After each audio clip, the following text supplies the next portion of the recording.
it's just been an incredibly powerful couple days. For you guys, the commitment, the love for your island, your state, it runs deep. Your history, your culture, it means everything. And then on top of that, you double down on that by being a firefighter, which is, firefighting is at the heart of any community, right? I want to bring that up later on because I come to find out today that the community came here. And this was a community hub from the get. As people were fleeing and coming this way, they came to the firehouse. People were bringing donations to your firehouse, Engine 11. They were coming here to bring things for the other people that were suffering. Makes for a very powerful conversation, but I'd love to just kind of go down the road with you guys a little bit, if you wouldn't mind, and if you feel like you'd like to share a little bit about that day with me. It really would paint a picture as to what you guys were dealing with. I know this was your first fire? First over 20 by 20. 20 feet by 20 foot. So that was your first fire. This is your second fire. Well, I mean, we fought a couple of tiny ones here and there, but yeah, the biggest one before that Lahaina fire was 20 by 20. This is the largest fire in probably Hawaii's history. Baptism by fire, man. Yeah. It's wild. It's wild. I want to talk about that. I want to get your feelings and understand, but if you guys wouldn't mind, could one of you guys just paint a picture for me of like that day? I know there was an earlier fire that day. That fire was contained. Companies were kind of being set loose to go back into service. And then a little later on, the larger fire happened. But you guys willing to talk about that a little bit and just paint the day, paint the picture for me? So actually, that morning, woke up, you already look on your phone, you already, previously to that, a couple of days before, they said red flag warnings for the high winds.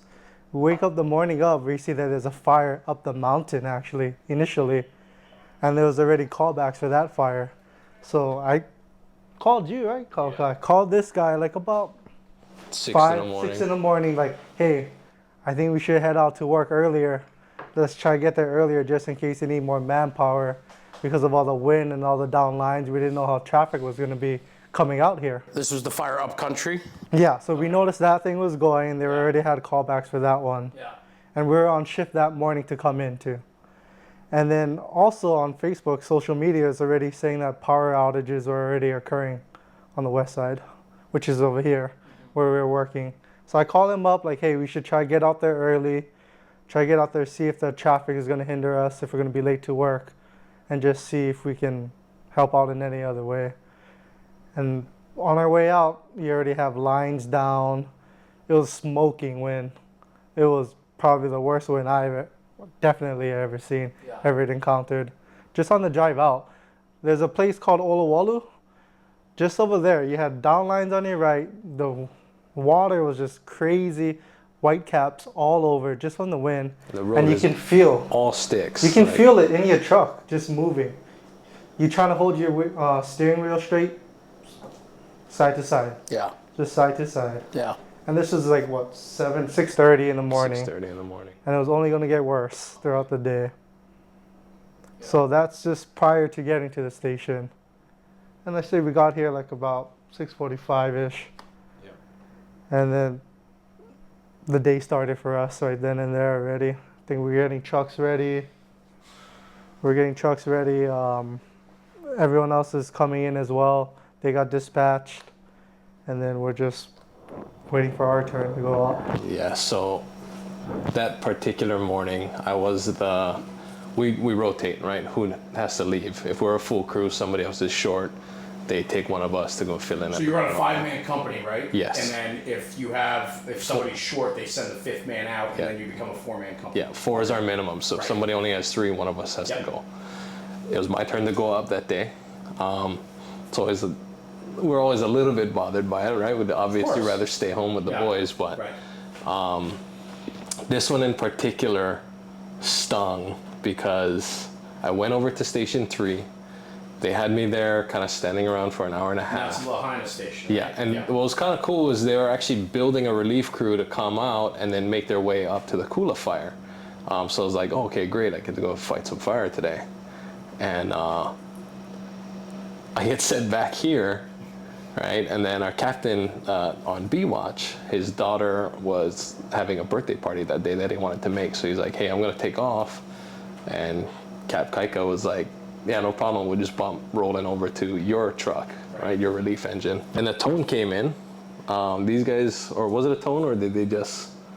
Was a tone from Central for us to go over to Central. There was another fire that go and assist in town, right by the airport. So that Central is that large one with the administration, the hazmat company, the rescue company, right? Okay. I get the call to go to Central, and I'm sitting on this couch and just looking at them with my sick puffy eyes, like these guys are gonna go get action. I mean, the crew, like, there's something that happens whenever I'm reloading. They get to go and have fun. Of course. Right. That's how that works, right? It's like, Yeah, white cloud. You are a white cloud, brother. A white cloud. so we, These guys love when you get shipped out. 100%. Yeah. And we let him hear it too. Yeah, right. Absolutely, rightfully so. Oh, you get like, oh, did you see his face? She's like, get out of here. But we're, they get that call, they get turned around, and I'm like, yeah, that's what you guys get, right? Come back home, like, hang out with me, blah, blah, blah. And then right around 2:45, 2:50, the tone comes in, and we're like, oh, like that's a couple of tones, right? They dispatched, I mean, every station we had out here, and we're like, oh, okay, let's go check it out. And we get there, and kind of heavy smoke showing, right? I was like third in. Probably. You're with the relief company. I was now, with the right? relief engine. They over held here. over guys from the shift before. They held them over. Yeah. Okay. And then I don't know if Jordan wants to kind of add some stuff in, because you guys were there first. Well, you guys were headed. So we were headed to Kainalu Yes. Central. So they had reports of a fire by the airport there, and we got canceled right over by Oluwalu. Yeah. So we turned around. We've got our engine and we have our mini truck. Right. So I was driving on the mini that day. Kainalu was with me, and Cap and our engineer were on the truck. So we turned around and we actually drove past Lahaina Luna on the bypass where the previous fire was. Right. Nothing was showing. And we came to kind of like a dead set traffic, and we were probably sitting in traffic for a good 2-3 minutes. And tones dropped and said, fire right there in Lahaina Luna. So we put the U-turn. Where you had literally just passed through. We had just passed, and you know it was big when they say multiple callers reporting. Yeah. Multiple calls. That's always the keywords, right? Yeah. So we took the U-turn, and mind you, it's just 3 minutes or so, and there's smoke pumping, the wind is pounding, you know, and so we're all amped up, you know, we're ready to go. We pull up on scene, and I pull the mini up in the cul-de-sac, I jump out, throw the truck in pump, we grab our NAS packs, and always grabbing our dead lay with 200-foot cross lay that he grabs. He stretches out, we hop the fence, we both got NAS packs and run it out. And I mean, we extended 600 feet right off the get-go, but there was 50 to 60 mile per hour gusts, probably more than that. It was gust, but was there also a sustained wind? Sustained. Wind, What's sustained? and then there was gusts. I mean, I remember at one point there was a gust so big that knocked both of us over. No kidding. Flew my wildland helmet, my goggles ripped off my face, Wow. and we just kind of like. Couldn't see anything already. It was just smoke was just lying down on top of us, trying to get to the head. I think we did get We got a good knocked knockdown down on the head. We got a good initial knockdown, and the big gust came through and just chucked embers across that highway. Yeah. You guys were one of the first in companies then on that. we were the first. You were the first in company, and you were making hits. I mean, you're getting water on that fire, Yeah. but everything's coming sideways, right? The wind is just coming down off the mountain, right, Yeah. towards the water at that time. Yeah. Yeah. That's correct. Yeah. So we get in there, we're like third in. I think engine 3 or mini 3 pulled up behind these guys, started kind of stretching their own lines.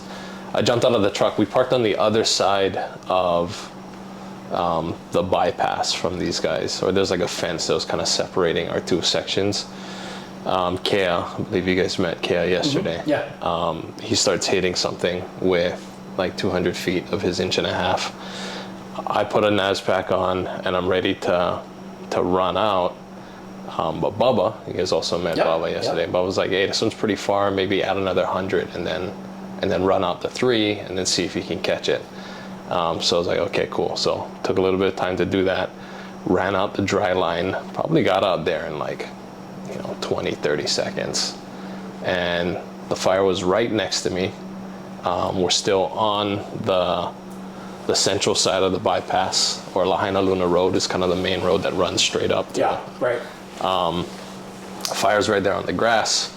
Right next to me, I turn back, call for water, and I watch the water blow up the hose, come to the nozzle. As soon as it hits the nozzle, I turn around and I open up the bail, and this fire is already double the length of my hose, right? And it's starting to jump over into the park that's at the corner of Lahaina Luna. Is it running away from you, or is it running past you?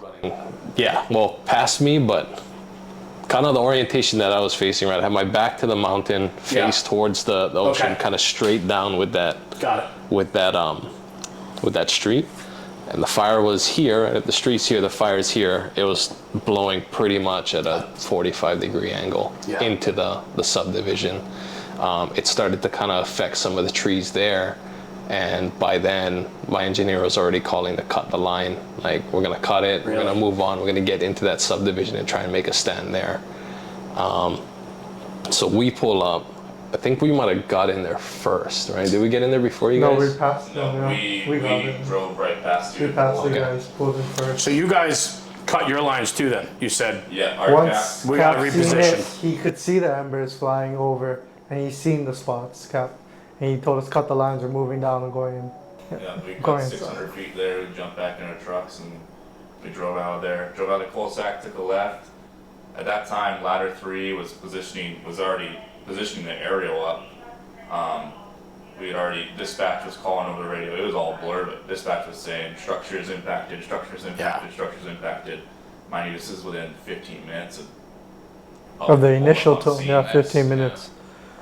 And so we pulled right past, took a right in the first cul-de-sac, and just got to work. I remember at that point I parked the Mini kind of right there on the side, and our engineer drove our truck in. We both got out. I grabbed my air pack and my gear. I was still in wildland gear at that time. Yeah. And I kind of ran up to the truck, to the engine, and my driver was like, there's people coming out of these houses. Over here, right down the street there was an old folks home. And my driver just told me, hey, go clear that, because that house in the corner was starting to go. It was at that point where I got caught with that by myself for about a good 3 minutes. I ran down there solo, just grabbing people out of the houses, knocking on doors. People were running up. Not too sure what you guys were doing that initial. Wait, is that the moment, or leading up to that moment is when you guys realized like this is going south? Yeah. I mean, at that point, there was probably 3 or 4 structures fully engulfed at that time. Yeah. Smoke was everywhere already. Could And now hardly see. now you have structural smoke, which is a whole different animal. It was The dark. fuel load is Dark totally and different. heavy. Yeah. And it's the sounds, that's what I remember the most, was the sound of that day. It was just, sounded like a blowtorch the entire day. And it wasn't just wind, it was, propane, it was, tires blowing, it was all that junk. You could hear the structures collapse too. Yeah. Roofs caving in The on each moisture other. coming out of the wood. Trees, power lines. Trees just coming popping. And you're trying to get direction from Cap guys, and you can hardly hear them too. You have the radio comms going on too. It's just noise everywhere. I think we pulled in, and while he was doing that, like right when we pulled in, I seen Cap already helping up 2 people just from out of a house. The guy looked like he was in soot and everything. So I grabbed him from Cap, so Cap couldn't go on radio, start with our whole attack lines, with our whole like setup. By the time we got there, I pulled out a couple blitz line, I believe. Pulled out a blitz line, and we had structures on the mountain side of us. It was only at that time. It was only like 2 or 3 within. Our block. Yeah, within our block, 2 or 3. Within that, like This is 5. residential? These are Residential. dwellings, okay. Residential Within dwellings. 5 to 10 minutes of just pulling out that first line, it impacted like the next that whole street, I want to say. entire road. The entire road was impacted already. It was just roof shingles lit on fire, just falling over to the next, to the next. The next thing we know, we're trying to fight this mountainside, but then there's a couple of houses down the block, seaside of us, ocean side of us, that are starting to impact as well. So it's not just going one to the next to the next. Now No. it's blowing a block It's over. blowing blocks another over. block It's over. chunky. It's It's yeah. chunky. So that's what kind of threw me off initially, right? We pulled into kind of the last street closest to Lahaina Luna Road. I pulled a pre-connect line out, and I started to hit like these two sheds that were being like affected, right? And I was like, I felt like I was doing a good job. I was knocking down these fires. I felt really good, like, Yeah. hell yeah, I'm saving this roll right now. We kind of lost one a little bit further down. We didn't quite have the reach to really knock it down, right? And so we're primarily focused on trying to stop this guy's house from burning down. And then the evacuation order comes over the radio apparently, but the truck that I was on wasn't equipped with like different pack radios. Only our officer had a radio. So he blasts 3 horns on the engine, essentially telling us to cut lines and dig out, right? And I'm kind of thinking like, why? Like all we have left is this little fire. Yeah, you're making progress. Yeah, we doing something. pull out 1 block, right? And there's houses 6, 7 blocks down the road fully enveloped, right? And I can only imagine what flew through the air hot enough to touch a house and light it up in the minutes that it did, right? I was probably on those sheds for not more than 10 minutes. And just the amount of things that were already burning at full force by the time we pulled out is astounding. 10 minutes is a long time on the fire ground, you know, and a lot of damage can happen in 10 minutes for sure. At that point, you have so many buildings going. You're starting to mentally say, we have to cut our loss here. We got to move, right? Did it occur to you guys at some point that like you're now in danger? It's one thing to put ourselves in a line to like get water on a fire, evacuating people, but conditions were deteriorating so fast that at some point you guys had to be like, holy shit, like what am I doing here? You know, as funny as it sounds, I don't want to speak for Kainalu here, but I felt like that most of that entire day, I felt like at peace, you know? I felt calm. I felt like we had a grasp of ourselves for the most part. And I kind of tie that just to my senior, you know, my officer and my engineer, because they had such a calm aura about themselves. You know, they were very tactful about what their decisions were, and they kind of knew what to do in a sense. You know, we saw other crews that seemed a little disgruntled, but our captain really just kept us cool and kept his head going. And for the most part, we got into some sketchy situations. Yeah. But I felt confident with them.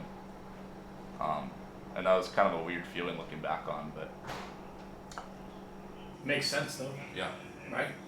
It's calm in the eye of chaos, right? We train for it, we talk about it.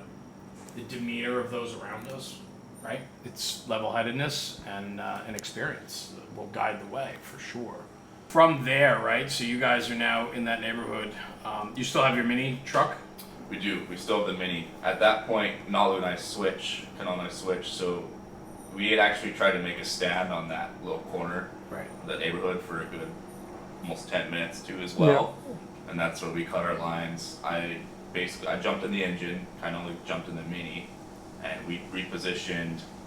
Our egress was blocked to go directly down towards the south. We had the ladder truck was there, as well as there was a bunch of civilian cars that people are basically abandoning in the middle of the road that are blocking the roadway. People trying to get out. People are trying to get out, and instead of driving out, people are getting out of their cars, leaving their cars in the middle of the road, basically blocking the entire road and running. Running.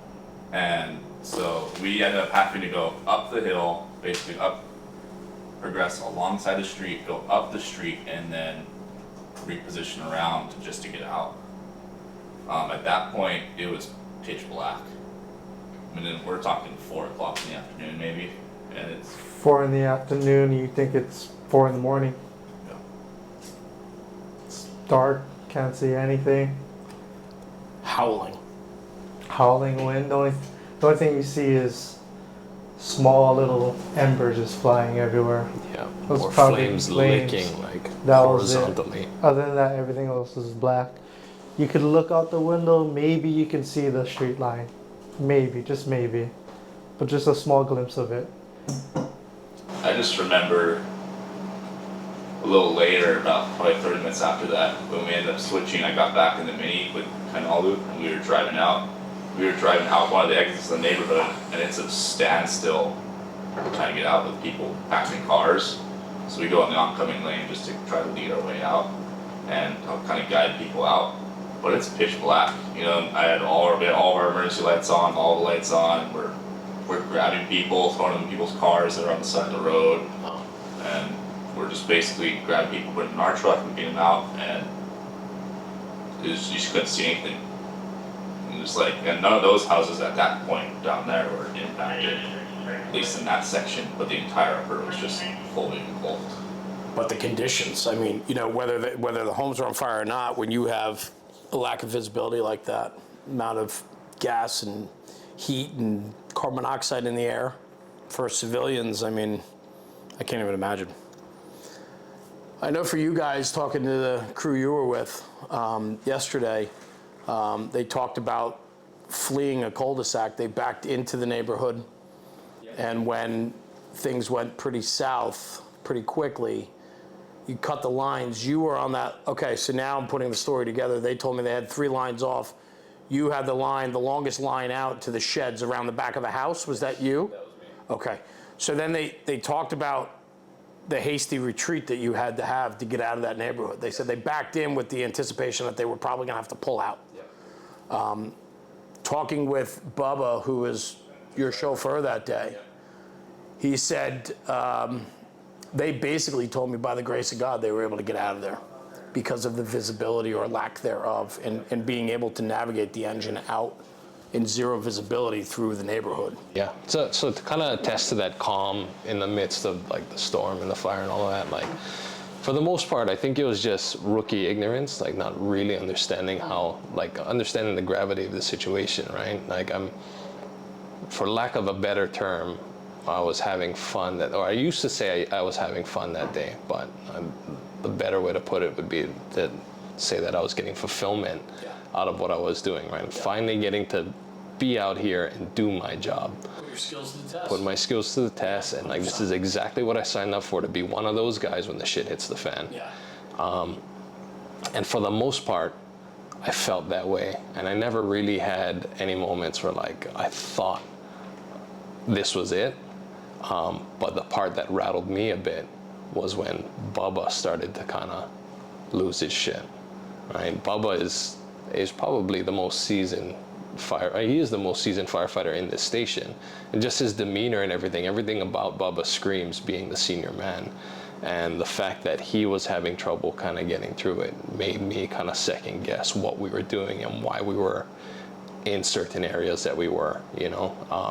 If it was unsettling for Bubba, it became unsettling for me, even though I didn't really understand. Like, I mean, there's definitely some moments where we're driving past a house that's fully enveloped, and through the glass in the truck, I felt like I was getting burned. Right? There was definitely some of that. And to attest to like that escape that they talked about, it was just pitch black. We were escaping downhill of all of these structures burning, and it must have cast a smoke cloud thousands of feet wide. And there were definitely times when we're driving and, you know, we're going at least 40 miles an hour down this escape route. We can't see 2 feet in front of us, right? Bubba can maybe make out the line as we're coming out. And then every now and then you just see this glow, right? And that's somebody's house completely enveloped. But yeah, for the most part, I felt like it was close, but I think we were also the first engine out. I think these guys all followed behind us. Did you guys escape through Komomai too? Yeah. That's where we... I think we were one of the last. Well, we were separate because we had the Mini. Okay. And that's when we started kind of driving. When we started driving out of there, I just remember there was an old lady sitting on the corner of the sidewalk. There's people there, And there's people walking. there, so we stopped and started grabbing people off the sidewalk and putting them in cars that were trying to drive out. So we kind of, in that sense, did a little bit of freelancing, in the sense that our captain was down, they're just repositioning to get out of it, and this was after the evac tones. So we just kind of stayed a little bit, trying to grab people, put them in. But I think we were just before engine 3 got out of there. We were one of the last ones. Yeah, I believe so. Yeah, and I think engine 3 and ladder 3 actually got stuck in there. I think they said a pole came down, and they're trying to make a stand on Komamai and realized that it wasn't working, so they had to kind of drive around the pole. We had no idea that the lines had been de-energized at this point, right? That was kind of like, that was like an ongoing hazard for us. There were so many places we felt like we could have reached and probably could have made a little bit more of a difference at, but we drive in a bit, 2 turns later, there's a down pole, right? All the lines are coming across. Sometimes the trucks would hook the lines, and like you just never saw it coming, right? Especially with all the smoke and everything kind of obstructing the view for us. So I don't know where I was going with that. No, it's painting the picture, right? What I'm envisioning what you said before, right? So you're heading downhill to get out, which is towards the water, right? Yep. Fire's coming from the top of the hill down towards the water. I mean, the only fire break that was there was the ocean, right? I mean, that's literally what the stop was, right? There was nothing more to consume after that. But what I'm envisioning is, regardless of any direction you guys would head, you're heading right into danger. I mean, the wind is gusting 80 to 100 miles an hour. That's blowing right past you. And if you go uphill, you're going back into the mouth of it. And if you're going downhill, you're running with it. You can't outrun it. I think the hardest thing that was probably for all of us to kind of gather up was that no matter what kind of stand we made, it didn't feel like we could make a difference. I just remember, we were always kind of bouncing, leapfrogging different areas. At one point, we made a pretty good stand on the bridge right in front of Komai, not Komai, but Kohoma Village, and we were there for, I want to say, a good 45 minutes or so. But it kind of felt like futile. Like there's just nothing we could do, Like I just remember our driver is pumping our deck gun, shooting right into houses, and it's just the water's just dissipating. Yeah. Before it even reaches it. I know that's been a big part of this, the storytelling over the last few days. We as firefighters, and you guys know this, and you haven't been here too long, but you know this already, is that we don't back down. And there's going to be times in your career where things don't go the way we want them to go. There's going to be a fire where somebody perishes. There's going to be a bad wreck that we can't create a difference. There's going to be many times throughout your career where things are going to happen that we can't affect change. We can't make it better. Unfortunately, that's part of this. I can't imagine, though, for you guys, because I know the other part of this is so many of you are from or know that community so well. Here, it's so important to be involved in your community, and the Hawaiian heritage and culture requires you to be a part of your community, and it's a pride thing. It's a place thing. You know your place, you know your community, and it's your brother, it's your sister, it's your uncle, it's your auntie, right? I've been hearing this for days, and so, Jordan, to your comment, yeah, I can understand how that weighs heavily on all of you, that you feel like you couldn't do enough. But there are those times that you are outgunned, and there's going to be those times that things don't always get better. And unfortunately, that's part of this. I think what's really interesting for me, and it's a testament to you guys, your training, your department's training, your officer, Captain Blackburn, and the captain you were with that day, who didn't have communications, blowing the air horn. It's just a thing. It's like, I got to get their attention. How do you do that, right? This comes from experience and training, right? To be able to keep a level head, to keep a sense of calm, allows for you guys to do your job and do your job very well. And I can seriously sympathize with how you're feeling, but know there are going to be those times that that it's hard to affect change. And for what you guys had to deal with that day, the largest fire department in the world with all the resources in the world would have been outgunned. And that's hard to understand. I get it, but please know that. An incredible story. You guys, the most time at the table, Jordan, is you, right? So 2 years. 2 years. A little over 2 years. yeah. And then this is we I don't know if we caught it on camera before, on video or on audio, but this is literally like one of your first fires, right? I mean, so the reason tore my Achilles in January, right? And I think active duty time, actually living at the station and doing the work, is probably 4.5, 5 months, and that's that's what I was dealt. And that was probably the second or third month in. You came back around end of June. Yeah, end of June, exactly. Everything that you are trained, taught, you go through the academy, do your probie days, you do your probationary year, you go through all of it. It's fundamentally setting you up and giving you the tools and ability to handle whatever comes your way. Without having years of experience behind you, I'm sure going into this, and I think you said it best, that you didn't know any better if this was bad or not. You were doing your job, you felt good about doing your job, putting your skills to the test and performing, right? Making a difference. That's huge, and know that matters. Like that absolutely matters. You know, and it's interesting to hear your guys' perspective on this, because you don't know more than you know. You will in 25 years when I come back and talk to you guys again. You know, it's like it's going to be different how you tell this story and so on. But I'm just really interested by that, and I think it's a testament to the bosses that you have here, the department that you work for, your commitment to the community, the fire department. Speaks volumes, man. You guys are aces in my book for sure. You got a long career ahead of you, and to be baptized by fire like this, I mean, I think it's the largest fire in Hawaii's history, certainly on the island of Maui, I believe. Wild, for sure. Final thoughts, last thoughts, things maybe we didn't hit on that you want to talk about. Just curious. I think culturally, within the department, I didn't grow up on this island. I grew up on Oahu. I am relatively disconnected from the island itself, and even when I did stay here, I lived up country, and I live central now.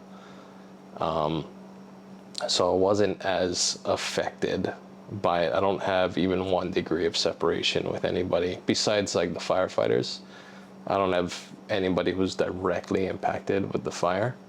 And that kind of added to that rookie bravado that I had during that day. But the next day, the part that kind of hit home for me is seeing these guys that I looked up to within the department taking it so hard. And the way I could probably best describe it is, I knew I was joining Maui Fire Department. And I knew Maui Fire Department is full of a bunch of badasses, and it's like being a part. We're trying out for a championship team, right? These guys have thousands of wins under the belt and a perfect record. And to me, being a rookie, getting that first loss isn't such a big deal if I've only had 1 or 2 wins. But these guys are coming from a place where they're 10, 15, 20 years in, and this is their first loss. That was the part that kind of sucked for me. I had guys that I look up to, like complete badasses, just break down in front of me. And that was a little bit hard. And I didn't think it was directly affecting me. Like, I definitely experienced a lot of traumatic things that day, but I didn't feel like it directly affected me until one day I felt like my wife was micromanaging me too much and I had a blow up, right? And I didn't realize, I mean, I'd never talked to her like that before the fire. I didn't realize maybe I'm hanging on to a bit more than I should in kind of taking on everybody else's trauma in regards to it, right? Not necessarily to make it about me or anything, but I didn't know that it was actually affecting me until that instance with my wife. And till this day, I can't really put my finger on what the issue is, which I really don't like. I like knowing the problem and figuring out a way to fix it, but I have no idea what to pinpoint, because I still get, the feeling still kind of comes up. And it kind of scares me that it's the beginning of my career and I already have, like, I'm holding on to something that I can't really solve.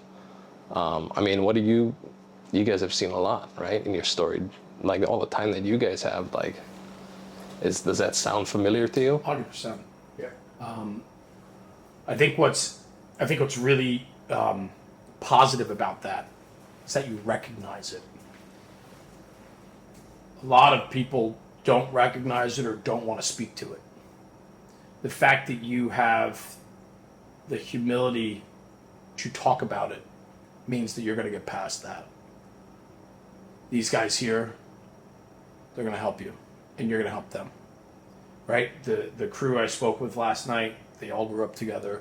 They had this bond about them, and it was comforting to see. And a lot of the conversation we had at the end was the trauma side of it, the mental health side, the recognizing that none of us are superhuman.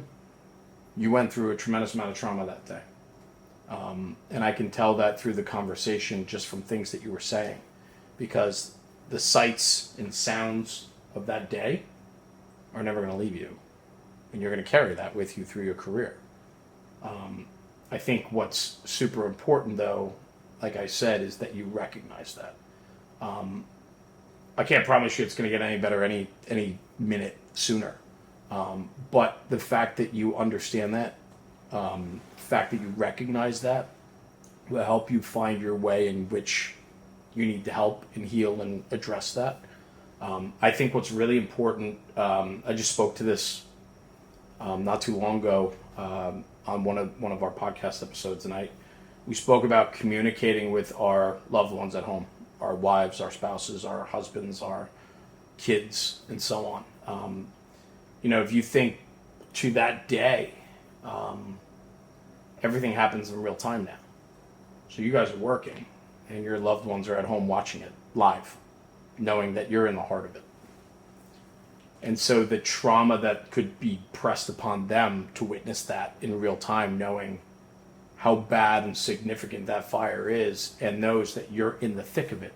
Now, you guys were calm, you were doing your job, you were professional and proficient at it, and you were not in a place to worry about yourself, but your family can't comprehend that because they don't come here every day and ride with you guys. And they don't understand how professional and proficient you are. And so there's that real-time trauma for them as well. Children, they scroll on TikTok and they're seeing live videos out of Lahaina. Your spouse is seeing it on Facebook and Instagram or wherever. People are talking and they know you're working. And now they can't get through to you because phones aren't working or you guys are so busy that you can't even get to it. But a quick I love you when you have a second or I'm good goes so far. And so what I'm getting at is we talked about this. Sean Egan, good friend of mine, he's a captain out of Buffalo, New York, very busy fire city. They go to a lot of work there. He's a captain on 4 truck up there. And we did an episode and we talked about this. And we talked about the importance of communicating at home. For you guys that are newer, you're going to have these, you're going to come across this and you're dealing with it now.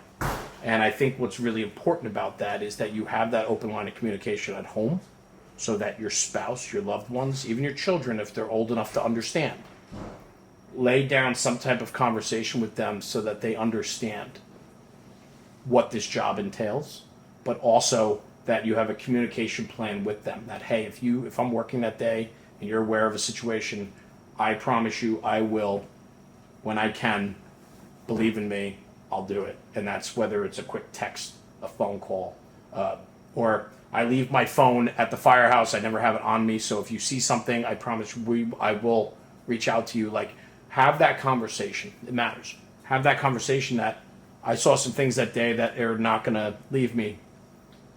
This is part of that job, this career that I chose, and it's the best career job in the world. There is so much good, and the good is going to outweigh every single bad that you have. Every single interaction that you guys have with your public, with your family, with your friends, with the community itself is always a good. There's going to be some bad, but the good always trumps the bad. Cherish the good. Cherish the friendships, the relationships, the brotherhood, the firehouse, right? These are the things that can get you through those hard times. But your family at home doesn't understand it. And so I would just say to you, talk to your wife and say, I'm sorry. I recognize I'm out of character. This isn't who I am. I'm dealing with it. I'm working through this, but I need patience from you too. This job brings forth a lot of potential damage. And I'm sure they've talked about this with you guys when you went through the probate class and the academy, but there's a lot of vices that people lean against. Alcohol, substance abuse, gambling, divorce, womanizing, you name it.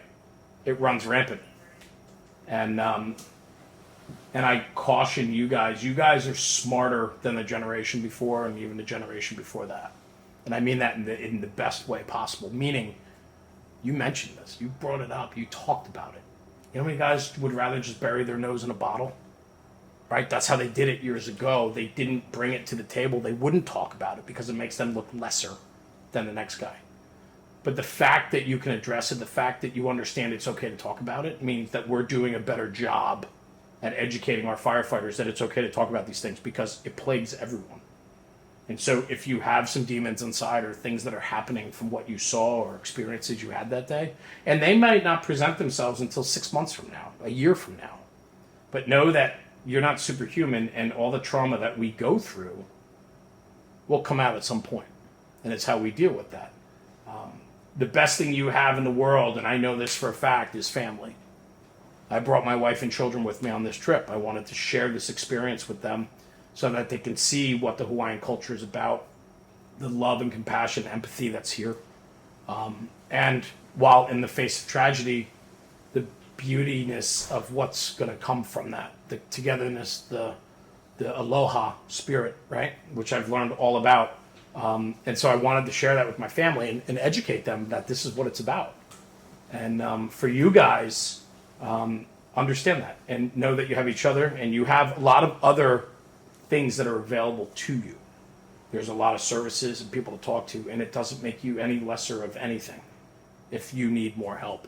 But educate your loved ones at home. Let them know what this job's about. And if you find yourself not in character or different than who you usually are, know that it's going to happen and you're going to have to address it and you're going to have to figure that out. And I don't know what your process is going to be, but you're already more than halfway there if you've already recognized it. And I think just going forward, know that these guys can support you because you're going to support them. And if it needs to go further and higher, you talk to your captain. This guy's a rock. And I interviewed him the other day, Captain Blackburn, and he teared up during it. And we had a very emotional conversation about part of this. His biggest concern in that conversation was about you guys, his people. That's all he cared about. Did he lead you down harm's way? Is his decisions putting you guys in a dangerous and harmful place? It's his job to protect you while protecting the public. And we had a very emotional conversation about that, and know that that guy unconditionally loves each and every one of you.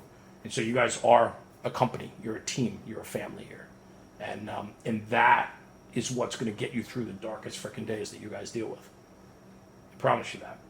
But don't forget your loved ones at home, because they're a very big and important part of the process. And remember, they don't understand or know what you do. You can tell them, they still don't get it. Until you crawl that hallway, you go to a fire, or you get involved in the emergency services like we are, you don't understand. You can't comprehend. So I found throughout my years as a fireman, talking with my wife and educating her and kind of having some ground rules about when I can communicate with her from a fire ground, I will. You know, if it's something that is a high profile case, I need to let her know, you know, at some point when I can safely and, you know, it makes sense to just drop that quick text or something. It goes a very, very long way. So I just challenge you guys. I don't know what your situations are. I know you're married. But if you have a girlfriend, fiance, anything, just have that conversation. You know, it just goes a very long way. And in fact, too, it's going to allow them to understand where you are, so that if you need space, you need time, they give it to you. It's important. So, And that space is not a matter of you not wanting to be with them. It's a matter of you needing that time to process. Decompress. Exactly. it all looks different for everyone. There's not one recipe for everyone. And listen, this took me a very long time to really understand. I thought I was invincible. I still think I'm invincible. I'm 46 years old. Been a fireman for a couple of years. I'm solid, man. Nothing's gonna shake me. And then tomorrow I shake. You know, you don't know. You don't until you're put in that position. What you guys dealt with on August 8th, in the days after, and even today. Every time you drive past there, you're gonna have thoughts about what you did. Did I do it right? Did we do it wrong? Should we have done something differently? Could we have parked here, positioned here, put a fight up here, put a line here? You're always going to have that conversation for the next 50 years you drive past that town. After it rebuilds, gets repopulated, you're still going to have those conversations with yourself. So know that that's going to be prevalent throughout your career. But know that you guys did every single thing you could to protect that town, those people. And it was a bad day. It was a bad day. And it was one of those days that you guys are not going to forget. But know that you guys valiantly fought your hardest and worked your asses off to do the very best you could that day. You were just outgunned. So I know it's a little solace and hard to accept. But you will over time. You will. You're going to have to. You have to understand that. And I think that's where the emotion of the senior guys and the officers and when that hit you, I mean, I am so thankful for your story, because I think the thousands and thousands of people that are going to listen to this, so many people can relate with what you just talked about, and you had the courage and humility to talk about that. I thank you very, very much for that. You're going to help a lot of people with that conversation. I promise you that. I just know it. We get messages and comments and emails and text messages and DMs every single day about things like this. And I promise you, you guys are doing it right. You have your whole career in front of you.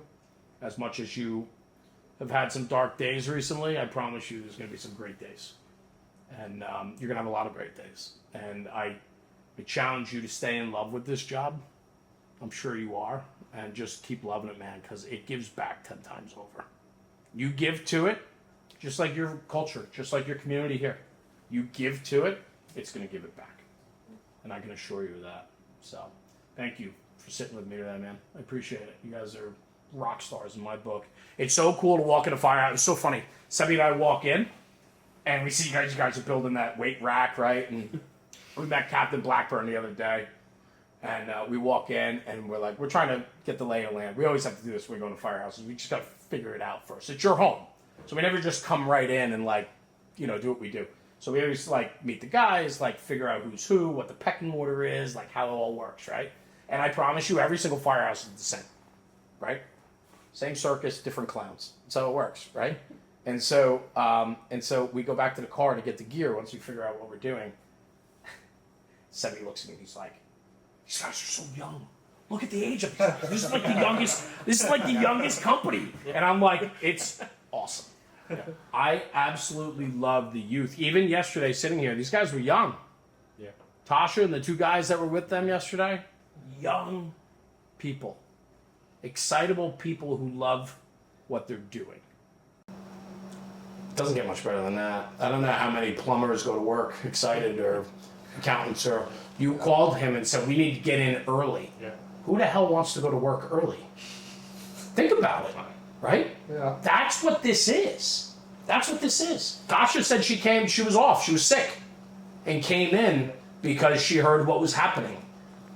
That's a commitment to the fire department, that's a commitment to your community, right? There's not a single accountant that's gonna come in on tax day if he's not feeling it. You know what I'm saying? So there's something to be said for that. And I'll tell you this too, and I'll leave you with this. Your captain is a rock star. I enjoyed my time with him the other day. from everything that you guys said today, just reinforces exactly how I feel about him, just meeting him the other day for the first time. And that, I challenge you as you go through your career here, emulate people that you want to be like. And when you have good people in front of you, you learn from good people and you learn from bad people. The bad people teach you how you don't want to be. The good people teach you want to be better. Surround yourself with people that push each other to be better. And after hearing your stories today, you guys certainly push each other and challenge each other. You have an incredible mutual respect for one another. I see it. I felt it in this conversation. So just know that those are the good things. Those are the things that will get you through the dark days. But you got to give all in and be a part of it. So thank you, fellas. I appreciate you guys very much, man. Thank you. Thank you. Thank you. Now get back to building your weight rack and going back to your routine, and we'll get out of your hair. But it's just so important to me to have these conversations. And I was talking to your captain, and he's like, they're all young. He's like, he's like, you might, because I asked him, I said to him candidly, I said, what do you want me to talk to these guys about? Like, is there anything you want me to address or anything to bring up? He's like, no. He's like, they're solid guys. He's like, they're young, they're aggressive, they're excitable. He said, just talk to them about their day. And he gave you guys a lot of props too. When he said That's huge, by the way. it's awesome. To have your captain, especially you guys being so new into the service and all of that, for him to speak so highly of you guys, huge. Know that the most senior guy that day was challenged, just like you. Everybody got challenged that day. More so than they ever wanted to be in their career. It was just one of those days. It's now, how do you come back from it? And it's going to be a long road, and you guys are the heart of the community. Firehouse, so we talked about it before. Everybody brought their supplies here. Everybody comes to the firehouse. So you're the heart of the community. And, during the process of cleanup, recovery, rebuilding, all of it, it's going to be a very, very long process. Communities that go through destruction and devastation like that take a long time to come back. But the heart is at the firehouse. You guys are the heart of the community. Your people believe in you, and you guys are going to be a part of that process, and it's important. And you got to be strong for the community and lead out front. And whether you're 1 degree or 12 degrees separated, it doesn't matter. You're part of the community. That's all that matters. So powerful, guys. Thank you.